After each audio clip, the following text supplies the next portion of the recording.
Episode 1 में हमने देखा था सेबे और उसकी बहन ने अपने परिवार को बचाने के लिए नॉर्थ से आए 3 भाइयों के सामने खुद को सैक्रिफाइस कर दिया था।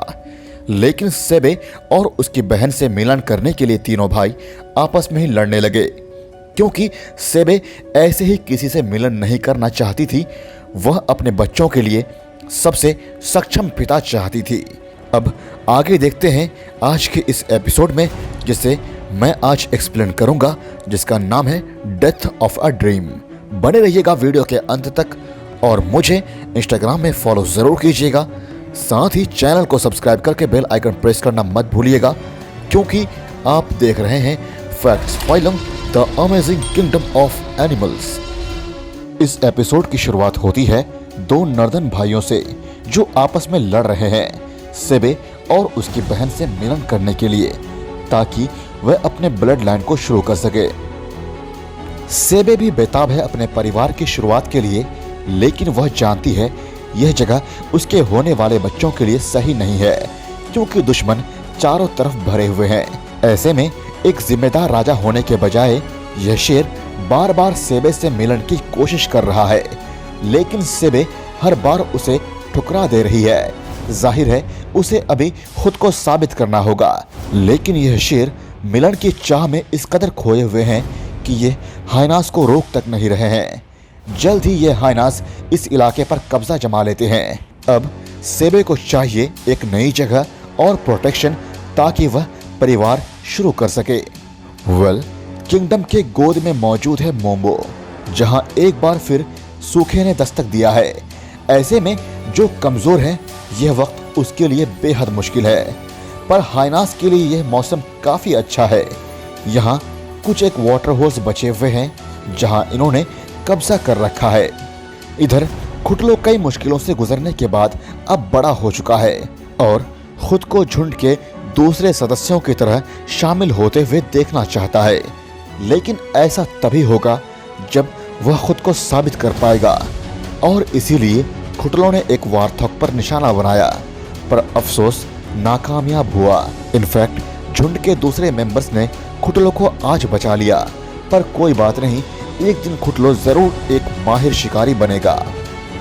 जंगल की राजकुमारी मॉर्शिडी अब एक माहिर शिकारी बन चुकी है और वह चारों तरफ अपनी नजरें दौड़ाकर देख रही है कौन सा शिकार करना सही रहेगा।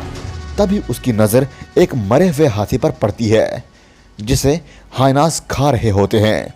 वह धीरे से नीचे उतर जाती है और इंतजार करती है उनके जाने का।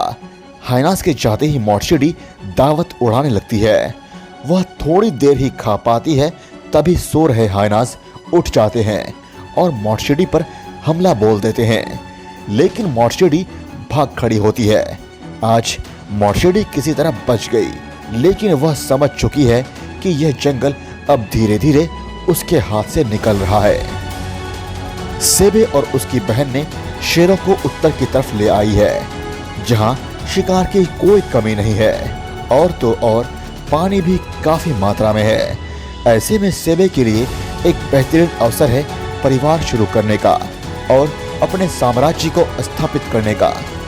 और इसीलिए सेबे एक वार्थॉग का शिकार करती है, ताकि अपनी उपस्थिति दर्ज करवा सके और सबको पता चल सके यहाँ की रानी कौन है।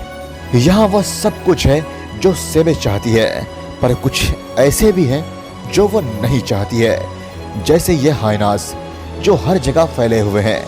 तभी यह तीनों भाई सेबे की नजरों में खुद को साबित करने के लिए हाइनास पर टूट पड़ते हैं। जंग का ऐलान हो चुका है। इन्होंने हाइनास को खदेड़कर यह इलाका सेबे और उसकी बहन के नाम कर दिया है और खुद को साबित भी कर दिया है। यह एक काबिल राजा बनेंगे। सेबे इनसे इंप्रेस होकर इनके साथ मिलन करती है। अब एक परिवार की शुरुआत होने वाली है, क्योंकि सेबे को मिल चुका है अब बेहतरीन राजा का साथ। मॉर्शिडी जिस जंगल में रह रही है, वह धीरे धीरे बदल रहा है। पानी की तलाश में छोटे बड़े हर तरह के जानवर यहाँ जमा हो गए हैं। मॉर्शिडी के लिए यह नज़ारा बिल्कुल ही नया है। वह शिकार करने की सोचने लगती है, लेकिन वह महसूस करती है जंगल में अचानक हलचल मच गया है। लेकिन यह हलचल उसकी मौजूदगी से नहीं हुआ है, किसी और की वजह से हुआ है। तभी वह देखती है एक और लेपर्ड को जो एडल्ट है और काफी पावरफुल है, जो इजीली मॉर्शिडी को मार सकती है। ऐसे में खुद को बचाने के लिए मॉर्शिडी पेड़ पर चढ़ जाती है। तभी उसे दिखता है वह लेपर्ड अकेली नहीं है, उसके साथ है 2 छोटे छोटे कब्स। इस मादा लेपर्ड का नाम है पेफो, जो अब इस इलाके में आ गई है इस जंगल पर अपना कब्जा जमाने। जाहिर है मॉर्शिडी इसका मुकाबला नहीं कर पाएगी। ऐसे में मॉर्शिडी को यह जंगल छोड़ना होगा, वह जंगल जहां उसका बचपन गुजरा है और जहां वह बड़ी हुई है। पर जो भी हो, हालात को देखते हुए यहां से चले जाना ही मॉर्शिडी के लिए सही होगा। हाइनास ने जिस वाटर होल पर कब्जा कर रखा था, वहां बफेलो हर्ट के आने से उनका कंट्रोल छूटने लगा है। पिछली बार शिकार में मिली नाकामी की वजह से खुटलो अब खुद को और अकेला महसूस करने लगा है। ऐसे में भूख से बेचैन होकर वह दूसरे मेंबर से शिकार को छीनने की कोशिश करने लगा, लेकिन कोई उससे शिकार शेयर नहीं करना चाहता है। बल्कि एक मेंबर ने उससे अच्छी सबक भी सिखाई उसकी पिछले गलतियों की। हर तरफ से अपमानित खुटलो झुंड में अपनी जगह बनाने के लिए बेताब है, मगर अब वह पहले से और अकेला हो गया है। पेफो अपने बच्चों के साथ इस जंगल में आ तो गई है, पर खतरा चारों तरफ है। उसके बच्चे इस किंगडम के खतरों से अनजान खेल में मग्न है, लेकिन जगह चाहे कितनी भी अच्छी हो, शिकार तो करना ही होगा।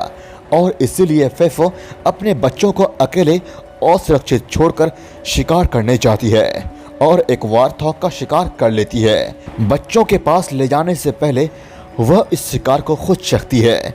वह अपना पेट भर पाती उससे पहले ही हाइनास वहां आ जाते हैं और फेफो के मेहनत से किए गए शिकार को छीन लेते हैं। बेचारी फेफो नाकाम होकर अपने बच्चों के पास लौट आती है। सेबे और उसकी बहन अब मां बनने वाली है और इस पल का इंतजार उसने बेसब्री से किया था। अपने पहले बच्चों को खोने के बाद सेबे को यह मौका दोबारा मिला है। फिलहाल होने वाले बच्चों को पालने के लिए शिकार तो करना ही होगा, मगर गर्भवती होने की वजह से इनका वजन बढ़ गया है, इसीलिए यह दोनों बहन नाकाम हो जाती है। पर अब वक्त आ गया है दोनों बहनों के अलग होने का, ताकि बच्चों को जन्म दे सके। यह वही पल होता है जिसे हर शेरनी को अकेले ही पार करना होता है। सेबे और उसकी बहन अब जा चुकी है अपने अपने रास्ते। सूखे ने मोम्बो की सरजमी को और सख्त बना दिया है। ऐसे में हाइनास बढ़ रहे हैं, लेकिन खुटलो झुंड से अलग भूख से बेचैन है और खाने के लिए बेताब है। मगर खाना झुंड की रखवाली में है, पर जो भी हो वो हार नहीं मानता है और अपने लगातार कोशिश से झुंड में शामिल हो ही जाता है। लेकिन क्या भविष्य में वह खुद को बचाए रख पाएगा, ये हम अगले एपिसोड में जानेंगे। इधर सेबे अपनी बहन से अलग होने के बाद इस किंगडम में बिल्कुल अकेली है और भूखी है, साथ ही थकी हुई भी है। वह एक परफेक्ट जगह की तलाश में है जहां वह बच्चों को जन्म दे सकती है और वह जगह उसे जल्द ही मिल जाती है। अब यहाँ वह अपने वंश की शुरुआत कर सकती है। फेफो के बच्चे अकेले हैं और खेल कूद कर रहे हैं। तभी फेफो शिकार के साथ वापस लौटती है, जिस पर पूरा परिवार दावत उड़ाने लगता है। तभी वहां एक हाइना पहुंच जाता है। जाहिर है वह फेफो के बच्चों को मार सकता है, इसीलिए फेफो उसका ध्यान बटाने लगती है ताकि उसके बच्चे छुप सके। इस तरह रात गुजर जाती है। अगले दिन उसके बच्चे छुपे हुए इंतजार करते हैं। तभी फेफो लौट आती है। उसने साबित कर दिया है वह अपने बच्चों को इस जंगल में पाल सकती है। गाइस, वीडियो अच्छी लगी तो लाइक ज़रूर कीजिएगा और मुझे इंस्टाग्राम में फॉलो करना मत भूलिएगा और कमेंट में यह बताइए कि अगली वीडियो आप किस टॉपिक पर देखना चाहते हैं। जिस कमेंट से मैं इंस्पायर होकर वीडियो बनाऊंगा उसे अगली वीडियो में शाउट आउट ज़रूर मिलेगा।